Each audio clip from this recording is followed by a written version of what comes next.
Bonjour, je suis Adrien Beaumont. Il y a ce type de personne bien précis qui garde toujours un billet de 20 € caché quelque part dans les méandres de son portefeuille. Ce n'est pas parce qu'ils sont étourdis, ce n'est pas non plus parce qu'ils sont désorganisés, c'est parce qu'une partie d'eux-mêmes s'en souvient encore très clairement. La partie d'eux qui a grandi dans les années 70 se rappelle exactement ce que l'on ressent quand il n'y a tout simplement pas assez d'argent pour finir le mois. Et le plus fou dans tout cela, c'est qu'ils s'en sortent probablement très bien aujourd'hui. Peut être même mieux que bien, avec une véritable sécurité financière établie. Pourtant, ils continuent d'éteindre méticuleusement chaque lumière dans une pièce qu'ils quittent. Ce geste automatique est ancré au plus profond de leur routine quotidienne. Ils ressentent encore une vague culpabilité lorsqu'ils dépensent de l'argent pour eux-mêmes, comme si chaque achat personnel était une petite trahison envers leur sécurité. Ils marquent toujours une pause, juste une seconde d'hésitation, avant de jeter un simple élastique. Ils se demandent instinctivement si cet objet pourrait encore servir. Ce n'est pas une simple bizarrerie de caractère, ce n'est pas une excentricité amusante, c'est la voix d'une décennie entière qui s'exprime à travers ces petits gestes. Voici ce que la plupart des gens comprennent mal à propos des années 70. C'était pas un krach boursier dramatique qui a tout détruit du jour au lendemain. C'était pas un moment unique de chute vers lequel on pourrait pointer du doigt et dire voilà, c'est exactement à cet instant précis que tout a basculé dans le chaos. C'était beaucoup plus lent que cela, c'était plus silencieux, plus insidieux, et à bien des égards, ce déclin progressif s'est avéré beaucoup plus dommageable à long terme. Pensez aux files d'attente interminables devant les stations-service, s'étirant autour des pâtés de maison pendant des heures, créant un sentiment de pénurie permanente. Une inflation qui galopait à un tel rythme que le budget alimentaire calculé par vos parents en janvier devenait totalement inutile et obsolète dès le mois d'octobre. Des villes industrielles entières qui avaient bourdonné d'une activité régulière pendant des décennies se retrouvaient soudainement plongées dans un silence assourdissant. Des taux d'intérêt qui grimpaient tellement haut que l'idée même d'acheter une maison ressemblait à un véritable suicide financier pour la classe moyenne travailleuse. Et planant au-dessus de tout cela, il y avait ce bourdonnement sourd, cette incertitude persistante et de bas niveau qui ne disparaissait jamais vraiment de l'esprit des gens. Si vous étiez un enfant grandissant dans cet environnement particulier, vous ne le viviez pas comme une crise économique formelle. Vous le ressentiez comme une atmosphère. C'était la tension palpable à la table du dîner lorsque le sujet des factures était abordé. Un silence lourd qui remplaçait soudainement les conversations joyeuses. C'était la façon dont les voix de vos parents changeaient subtilement, devenant plus graves et plus serrées chaque fois qu'ils devaient parler d'argent entre eux. C'était ce sentiment très spécifique de vouloir un jouet au magasin et de savoir pertinemment, avant même d'avoir posé la question, que la réponse serait un non catégorique. Cette atmosphère lourde ne s'est pas contentée de vous traverser. Elle s'est installée profondément, prenant racine dans votre psyché pour façonner votre vision du monde. Elle a forgé un ensemble d'habitudes financières si cohérentes à travers toute cette génération qu'une fois que vous les remarquez, vous ne pouvez plus les ignorer. Allez jeter un coup d'œil dans le cellier ou le garde-manger d'un enfant des années 70. Allez-y, je vous attends. Vous y découvrirez une scène très révélatrice. Il y a beaucoup trop de choses là, dedans. Vraiment beaucoup trop. Des boîtes de conserve empilées sur 3 rangées de profondeur, prêtes pour un siège interminable. Il y a suffisamment de paquets de pâtes pour survivre confortablement à une apocalypse modérée. C'est un stock qui défie toute logique de consommation courante. Vous y trouverez 4 bouteilles de liquide vaisselle alors qu'une seule suffirait amplement pour les mois à venir. C'est un comportement d'accumulation systématique. Demandez-leur pourquoi ils font cela et ils vous donneront une réponse parfaitement pratique et rationnelle. Ils diront que c'était en promotion au supermarché. Ils ajouteront qu'ils ne veulent surtout pas en manquer ou que l'on ne sait jamais ce qui peut arriver et techniquement tous ces arguments sont tout à fait vrais. Mais c'est pas toute l'histoire. La véritable histoire, c'est que quelque part dans leur enfance, manquer de quelque chose était perçu comme une menace réelle. C'était pas seulement un inconvénient mineur de manquer de provisions, c'était véritablement effrayant, une angoisse sourde liée à la survie de la famille, et le cerveau qui a appris à ressentir cette peur primitive n'a jamais complètement cessé de s'y préparer, même des décennies après la fin de la crise initiale. Ce mécanisme de défense se manifeste bien au-delà du simple garde-manger. Il s'infiltre dans toutes les décisions financières majeures de leur vie d'adulte. C'est ce fonds d'urgence bancaire qui dépasse largement tout ce qu'un conseiller financier raisonnable recommanderait de garder en liquidité sur un compte courant. C'est l'élaboration méticuleuse d'un plan de secours, conçu spécifiquement pour pallier l'échec éventuel du premier plan de secours. Une prudence infinie. C'est la raison profonde pour laquelle ils ne peuvent jamais se détendre complètement, même lorsque, selon tous les critères objectifs, leur situation est parfaitement sûre. Il est crucial de comprendre qu'ils ne sont pas des personnes naturellement anxieuses. Ce sont des personnes suréquipées, toujours prêtes à affronter le pire. Il y a une différence fondamentale. L'une est un trait de personnalité inné, l'autre est une stratégie de survie implacable qui a survécu à l'urgence qu'il a créée. Il y a un enfant des années 70, quelque part en ce moment, Kuna même, qui conduit une voiture affichant fièrement plus de 300 000 km au compteur. La climatisation est devenue un peu faible avec le temps et il y a toujours cette vitre du côté passager qui refuse obstinément de descendre jusqu'en bas. Le moteur fait un bruit étrange lors des matins froids, un son qui signifie probablement que quelque chose d'important est usé, mais la voiture roule encore. Elle les amène toujours du point A au point B, là où ils ont besoin d'aller chaque jour. Alors, fidèles à leurs principes, ils décident de la garder coûte que coûte. Leurs amis sont perplexes devant ce choix. Leurs enfants sont souvent embarrassés d'être vus dans ce véhicule. Même leurs mécaniciens éprouvent des sentiments mitigés. Mais voici la clé. Ce qui ressemble à de l'entêtement pur et simple vu de l'extérieur est en réalité l'application stricte d'une philosophie profondément ancrée.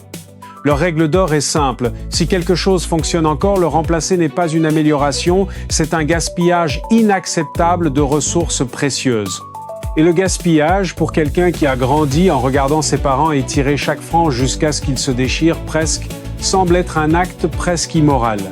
Cette aversion viscérale pour le gaspillage se manifeste partout dans leur vie. Prenez ce canapé de salon qui a été retapissé 2 fois au lieu d'être jeté. C'est le smartphone qui reçoit une nouvelle batterie commandée en ligne pour prolonger sa vie, plutôt que de céder à la tentation d'une mise à niveau coûteuse. Ce sont les chaussures d'hiver de bonne qualité qui sont apportées chez le cordonnier pour être ressemellées au lieu d'être simplement mises à la retraite. Et voici la conclusion silencieuse de tout cela. Cette habitude précise, celle qui les fait paraître radins ou désespérément coincés dans le passé aux yeux des autres, est en fait une raison majeure pour laquelle beaucoup d'entre eux ont réussi à construire une stabilité financière réelle et inébranlable au fil des décennies. Pendant que tout le monde autour d'eux achetait les derniers modèles et modernisait son mode de vie, eux, ils mettaient tranquillement la différence de côté. Il s'avère que la philosophie du « si cela fonctionne », n'y touchez pas est une stratégie de création de richesse étonnamment efficace lorsqu'on l'applique sur 40 ans. Mais voici la contradiction fascinante qui trouble souvent les personnes qui connaissent intimement un enfant des années 70. Un paradoxe total. Cette même personne qui refusera catégoriquement de dépenser 15 € pour s'offrir un déjeuner un peu plus agréable un mardi midi ordinaire, va tranquillement débourser 200 € pour acheter un magnifique cadeau d'anniversaire à quelqu'un qu'elle aime, et ce sans même cligner des yeux. Ils sont capables de porter exactement le même manteau d'hiver pendant une décennie entière, recousant les poches percées plutôt que d'en racheter un neuf. Ils annuleront leurs propres vacances et se dissuaderont d'acheter la chose dont ils ont réellement envie, simplement parce que cela leur semble trop indulgent. Mais lorsqu'il s'agit du bien-être des personnes qui les entourent, soudainement leur budget rigide acquiert une flexibilité tout à fait remarquable. La psychologie derrière ce comportement n'est pas si compliquée une fois que vous comprenez ses origines profondes. Tout devient parfaitement logique. Dépenser de l'argent pour soi-même quand on a grandi entouré par la rareté porte toujours ce léger résidu de culpabilité comme une tâche tenace. C'est comme si vous étiez imprudent, comme si vous tentiez le destin, comme si l'univers tout entier vous observait et s'apprêtait à vous envoyer une lourde facture. Mais dépenser pour les personnes que vous aimez, cela procure un sentiment totalement différent. Cela ressemble à une forme de protection active. C'est comme si vous vous assuriez personnellement qu'ils n'auront jamais à ressentir l'angoisse et la privation que vous avez ressenties dans votre jeunesse. Comme si vous utilisiez les ressources financières que vous n'aviez pas en grandissant pour tisser un filet de sécurité indestructible pour votre entourage.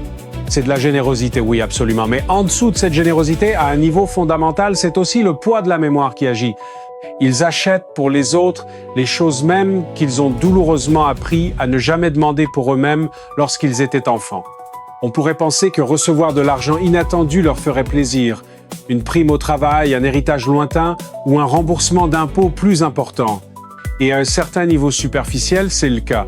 Mais observez attentivement un enfant des années 70 recevoir une aubaine financière. Vous remarquerez quelque chose de très étrange. Il ne profite pas pleinement de ce moment. Il n'y a pas d'explosion de joie ou de célébration immédiate.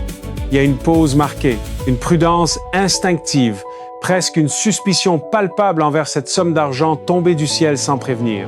C'est comme s'ils s'attendaient à ce que cet argent soit assorti de termes et de conditions cachées qu'ils n'ont pas encore eu l'occasion de lire. Ce comportement n'a rien d'irrationnel. C'est simplement de la reconnaissance de forme issue d'une décennie entière de turbulences économiques. Une époque où les bonnes nouvelles économiques avaient la fâcheuse habitude de ne jamais durer bien longtemps, où le répit n'était qu'une illusion. Une période où la stabilité financière était toujours provisoire, toujours menacée par le prochain choc pétrolier ou la prochaine hausse des prix.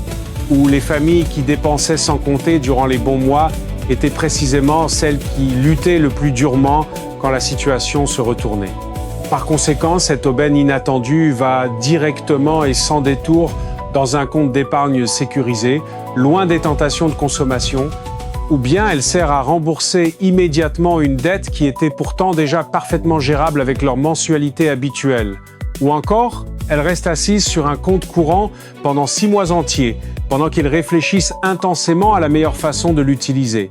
Ce n'est pas qu'ils ne désirent pas de belles choses ou qu'ils manquent de goût, c'est simplement qu'ils ont appris une leçon brutale. Ils ont appris, dans un endroit très profond de leur être, à ne jamais accorder une confiance aveugle à une mer calme. La tempête peut toujours revenir. Voici ce pourquoi cette génération ne reçoit pas assez de crédit aujourd'hui. Ils sont capables de résoudre des problèmes par eux-mêmes. Pas d'une manière tape à l'œil, pas en filmant un tutoriel vidéo pour montrer au monde entier à quel point ils sont astucieux et bricoleurs. D'une manière silencieuse, sans glamour, en retroussant simplement leurs manches. Une méthode qui produit des résultats concrets sans public. Ils ont appris à réparer les choses cassées parce que les remplacer par du neuf n'était tout simplement pas une option envisageable à l'époque. Ils ont appris à cuisiner des repas entiers à partir de rien parce que la commodité des plats préparés coûtait un argent qu'ils n'avaient pas. Ils ont appris à négocier les prix, à patienter pour obtenir ce qu'ils voulaient, à faire avec les moyens du bord et à improviser des solutions. C'était pas des choix de style de vie à la mode, c'était des compétences de survie absolument nécessaires dans un foyer où les marges étaient minces, et ces compétences durement acquises ne disparaissent pas par magie lorsque les marges financières s'élargissent enfin des années plus tard. Elles trouvent simplement de nouvelles applications. L'enfant qui a appris à réparer un robinet qui fuit à 12 ans devient un adulte résilient. Un adulte qui ne cède pas à la panique à la moindre difficulté lorsque quelque chose se brise ou qu'une crise inattendue survient dans sa vie. L'enfant qui a appris à étirer un repas modeste devient l'adulte capable d'étirer un budget serré pendant une année difficile sans s'effondrer. La rareté, lorsqu'elle ne vous brise pas complètement, a cette tendance fascinante à forger un type de compétence très spécifique et robuste. Une compétence d'adaptation que l'abondance matérielle produit rarement. L'abondance rend souvent paresseux, la rareté rend ingénieux. Les années 70 ont produit un grand nombre de personnes discrètement compétentes qui n'ont jamais vraiment appris à s'en vanter publiquement. Alors, à quoi riment réellement toutes ces habitudes étranges? Ce n'est pas une génération de pingres, d'accumulateurs compulsifs ou de nostalgiques. C'est une génération d'adaptateurs exceptionnels, des personnes qui ont appris très tôt que les ressources pouvaient s'évaporer sans aucun avertissement. Elles ont compris que les systèmes institutionnels n'étaient pas toujours fiables et que la chose la plus sûre à faire était de ne rien gaspiller. Les 20 € supplémentaires dans le portefeuille, les lumières éteintes, l'élastique soigneusement conservé dans le tiroir de la cuisine, ce ne sont pas des bizarreries, ce sont des fossiles comportementaux, préservés d'une époque où ces petits actes de prudence comptaient véritablement. Si cela résonne en vous, laissez un commentaire ci-dessous. Et pour plus de plongée dans la psychologie de l'argent, abonnez-vous à notre chaîne.